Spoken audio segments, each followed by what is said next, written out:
রবীন্দ্রনাথ ঠাকুরের রচিত রাজর্ষি বাংলা সাহিত্যের অন্যতম উল্লেখযোগ্য ঐতিহাসিক উপন্যাস। ত্রিপুরার রাজ পরিবারের প্রাচীন ইতিহাসের পটভূমিতে রচিত এই উপন্যাস লেখক ধর্মীয় কুসংস্কার, রাজধর্ম, মানবধর্ম ও ক্ষমতার নৈতিক দায়িত্ব এই বিষয়গুলো অত্যন্ত নাটকীয় ও হৃদয়গ্রাহী ভঙ্গিতে তুলে ধরেছেন। উপন্যাসটি মূলত একজন আদর্শবাদী রাজার সঙ্গে সমাজে প্রচলিত অন্ধ ধর্মচর্চার সংগীতের কাহিনী। উপন্যাসের কেন্দ্রীয় চরিত্র মহারাজ গোবিন্দ মাণিক্য।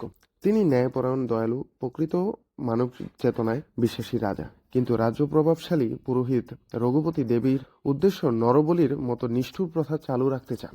রঘুপতি কাছে ধর্ম মানে বিধানের অন্ধ অনুসরণ, আর গোবিন্দ মাণিকের কাছে ধর্ম মানে মানুষের প্রতি করুণা ও অহিংস। এই দ্বন্দ্ব আরো তীব্র হয় যুবরাজ জয়সিংহ ও রঘুপতির পালিতা কন্যা দামিনীকে বিয়ে করে। জয়সিংহ সরল হৃদয়ের তরুণ। সে প্রথমে রঘুপতির প্রভাবে থাকলেও ধীরে ধীরে রাজার আদেশে আকৃষ্ট হয়। দামিনী নরবলির শিকার হওয়ায় আশঙ্কা থেকে রাজপ্রাসাদে আশ্রয় পায় এবং তার উপস্থিতি কাহিনীতে প্রেম ও আবেগের নতুন মাত্রা যোগ করে। গোবিন্দ মাণিক নরবলির বিরুদ্ধে দৃঢ় অবস্থান নিলে রঘুপতি তাকে রাজধর্ম বিরোধী বলে অপবাদ দেন। রাজা শেষ পর্যন্ত প্রথাটি নিষিদ্ধ করেন।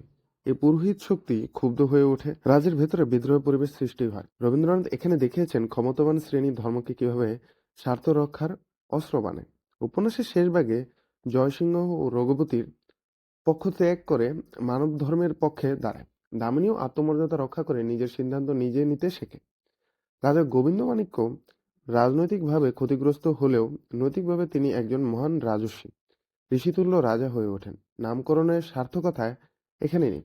রাজস্বী উপন্যাসে রবীন্দ্রনাথের প্রধান উদ্দেশ্য ছিল মানুষের শ্রেষ্ঠত্ব ঘোষণা। তিনি বোঝাতে চেয়েছেন প্রকৃত ধর্ম কখনোই নিষ্ঠুর হতে পারে না। ধর্মের চূড়ান্ত রূপ হলো অহিংস, করুণা ও মানব কল্যাণ। ভেতর দিয়েই এই আধুনিক বার্তা উপন্যাসটিকে কালজয়ী করেছে। অথবা বলা যায় রাজস্বী কেবল ত্রিপুরা ইতিহাসের অক্ষুণ্ণ নয়, বরং মানব মুক্তির দলিল।